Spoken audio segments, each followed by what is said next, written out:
माझं तर सर्वस्व हरपलंय, पण लाखोंचा पोशिंदा गमावलेल्या आणि आशेने माझ्याकडे पाहणाऱ्या या पोरक्या जनतेकडे पाहिल्यानंतर दादांचं स्वप्न, त्यांच्या कर्तव्याची जाणीव आणि त्यांच्या पश्चात माझ्यावर आलेली जबाबदारी, या साऱ्यांच्या बळावर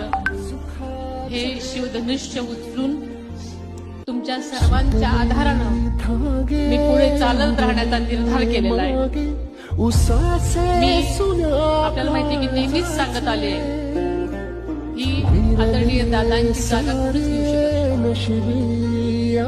पण त्यांच्या विचारांचा, त्यांच्या विकासाचा आणि त्यांच्या कार्याचा वारसा पुढे नेण्यासाठी मी पूर्णपणे ताकदीने प्रयत्न करतो.